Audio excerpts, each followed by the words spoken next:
Hello बच्चों, hi I Purvi. Welcome to our personal tutor channel.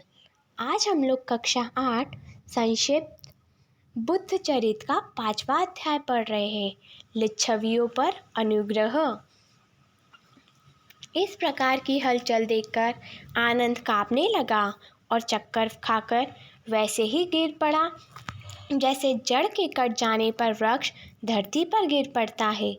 थोड़ी देर बाद कुछ संभल कर वह खड़ा हुआ और सर्वज्ञ भगवान बुद्ध से इसका कारण पूछने लगा।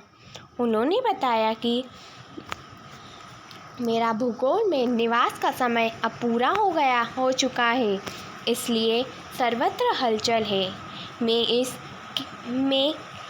अब मैं केवल 3 माह और इस पृथ्वी पर रहूँगा, फिर चिरंतन निर्वाण प्राप्त कर लूँगा। यह सुनकर आनंद को बड़ा आघात हुआ। उसकी आँखों से आंसू बहने लगे। तथागत ही उसके गुरु थे, सर्वजन थे और सर्वत्र थे। वह अत्यंत दुखी होकर रोने लगा। विलाप करते हुए आनंद ने बोला, आपकी निश्चित प्रस्थान की बात सुनकर मेरा मन दुखी हो गया है। शरीर संतप्त हो रहा है और ऐसा लग रहा है जैसे आपसे सुना हुआ धर्म लुप्त होता जा रहा है। इस पाप रूपी जंगल में भटकने वाले प्राणियों का मार्गदर्शन अब कौन करेगा? शोक स्तपन और व्याकुल आनंद को सांत्वना देते हुए भगवान बुद्ध ने उससे कहा, हे आनंद, तुम्हें जगत का रहस्य समझना चाहिए। देखो, जो भी जन्म लेता है अवश्य मरता है। इस लोक में कुछ भी स्वाधीन नहीं है। कोई भी प्राणी अमर नहीं है। यदि प्राणी अमर होते तो जीवन परिवर्तनशील नहीं होता। फिर मुक्ति का क्या महत्व होता? हे आनंद, मैंने तुम्हें संपूर्ण मार्ग दिखा दिया है। बुद्ध किसी से कुछ भी नहीं छिपा था। मैं शरीर रखूं या छोड़ूं, मेरे लिए दोनों ही स्थितियां समान हैं। हाँ, मेरे जाने के बाद भी मेरे द्वारा जलाया गया ये धर्म का दीपक सदा जलता रहेगा। तुम उसी दीपक के प्रकाश से निर्द्वंद होकर अपने लक्ष्य को प्राप्त करो। मेरे जाने के बाद भी जो लोग इस धर्म के मार्ग में स्थिर रहेंगे, वे निश्चित ही निर्वाण पद प्राप्त करेंगे। जब भगवान बुद्ध आनंद को समझ रहे थे, तभी उनके निर्वाण का समाचार सुनकर सभी लिच्छवी दौड़ते हुए वहां आ गए और भगवान को प्रणाम कर एक और खड़े हो गए। तब भगवान बुद्ध ने लिच्छवियों से कहा, मैं आप सबके मन की बात जानता हूँ। आप भी अन्य लोगों की भांति शोक स्तब्ध होकर यहाँ आए हैं, परंतु मैं आपसे कहना चाहता हूँ कि यदि आप लोगों ने मेरे उपदेशों को ध्यान से सुना है और ज्ञान प्राप्त किया है, तो आपको मेरे जाने के कारण शोक नहीं करना चाहिए। भगवान बुद्ध ने उन्हें आगे समझाया, देखो, इस परिवर्तनशील संसार में शरीर काल का भोजन है, जीवन क्षण भंगुर है। इस जगत में सदा रहने वाली कोई वस्तु नहीं है। पहले भी जो बुद्ध हुए हैं, वे भी अपनी बुद्धि के प्रकाश से संसार को प्रकाशित कर तेल समाप्त होने पर दीपक की तरह सदा के लिए बुझ गए। भविष्य में भी बुद्ध पैदा होंगे। वे भी लकड़ी के जल जाने के बाद अग्नि की तरह शांत हो जाएंगे। मुझे भी अब उसी मार्ग पर जाना है। भगवान बुद्ध ने अंत में कहा, इस रम्य नगरी में अभी भी कुछ अदीक्षित लोग रह रहे हैं, अतः मुझे चलना चाहिए। आप लोग किसी प्रकार का शोक ना करें और मेरे बताए धर्म के मार्ग का अनुसरण करें। इस प्रकार लिच्छवियों पर अनुग्रह कर उन्हें उपदेश देकर भगवान बुद्ध उत्तर दिशा की ओर चल दिए। उनके पीछे पीछे सभी लिच्छवी भी रोते बिलखते चलने लगे। वे कह रहे थे, विशुद्ध स्वर्णमय आभा वाले गुरु का देह नष्ट हो जाएगी। क्या भगवान भी अनित्य है? विलाप करते हुए लिच्छवियों को भगवान बुद्ध ने पुनः समझाया और उन्हें अपने अपने घर जाने की आज्ञा दी। परंतु जैसे लहर हवा की विपरीत दिशा में नहीं चल पाती है, वैसे ही वे घर लौटने में अपने आप को असमर्थ पा रहे थे। जैसे ही भगवान बुद्ध वैशाली नगर को छोड़कर आगे बढ़े, वह नगरी राहु द्वारा ग्रसित सूर्य के समान प्रभा शून्य हो गई। वैसे विद्या के बिना रूप, क्रिया के बिना ज्ञान, भक्ति के बिना बुद्धि, संस्कार के बिना शक्ति, सदाचार के बिना संपत्ति, श्रद्धा के बिना प्रेम, उद्योग के बिना लक्ष्मी, कर्म के बिना धर्म तथा वर्षों के बिना धान के खेत सुशोभित लगते हैं, वैसे ही तथागत के बिना वैशाली शोभाहीन हो गई थी। उस दिन शोक के कारण वैशाली में किसी ने भोजन न किया, न किसी ने जल ग्रहण किया।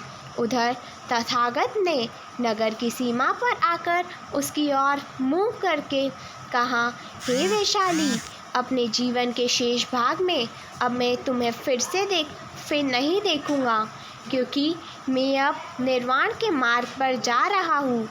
उन्होंने अपने पीछे पीछे चले आ रहे सभी लोगों को समझाया, उन्हें अपने अपने घर लौट जाने के लिए कहा और स्वयं भोगवती नगरी की ओर चल पड़े। भोगवती नगरी में कुछ समय रहने के बाद भगवान बुद्ध ने अपनी अनुयायियों को उपदेश दिया और कहा, मेरे जाने के बाद आप लोग धर्म का अनुसरण करें। मैंने जो कुछ सूत्रों में बताया है उससे और जो विनय में है आप उसी का अनुसरण कीजिए। जिसमें विनय नहीं है वह ना मेरा वचन है और ना धर्म। पवित्र लोगों के वचन वैसे ही ग्रहण करना जैसे कि स्वर्णकार स्वर्ण को तपाकर उसकी परीक्षा करके उसे ग्रहण करता है। इसलिए शब्द को अर्थ के अनुसार ठीक ठीक सुनकर ही उसे ग्रहण करना चाहिए।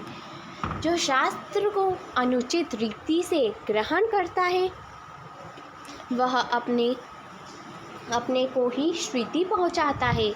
जैसे तलवार को अनुचित रीति से ग्रहण करने वाला अपने को ही काट लेता है। इस प्रकार अपने शिष्यों को उपदेश देकर भगवान बुद्ध ने पापापुर के लिए प्रस्थान किया। पापापुर पहुंचने पर मल्लों ने उनका समारोहपूर्वक स्वागत किया। वहां उन्होंने अपने भक्त चुंद के घर अंतिम भोजन किया। अपने शिष्य मंडली के साथ भोजन कर लेने के बाद उन्हें चुंद को उपदेश दिया और फिर कुशीनगर के लिए प्रस्थान किया। भगवान बुद्ध ने चुंद के साथ इरावती नदी को पार किया और फिर नगर के एक सुंदर उपवन में एक सरोवर के तट पर कुछ समय विश्राम किया। तदुपरांत उन्होंने हिरण्यवती नदी में स्नान किया और शोकाकुल आनंद को आदेश दिया, हे आनंद, इन दोनों शाल वृक्षों के बीच मेरे शयन के लिए स्थान तैयार करो। हे महाराज, आप रात्रि के उत्तर भाग में तथागत निर्वाण प्राप्त करेंगे। भगवान बुद्ध के आदेश के अनुसार आनंद ने शयन के लिए स्थान तैयार किया और फिर हाथ जोड़कर निवेदन किया, भगवान शय्या तैयार है। तब वह पुरुष निद्रा के लिए शांत चित्त से शैया के निकट गए।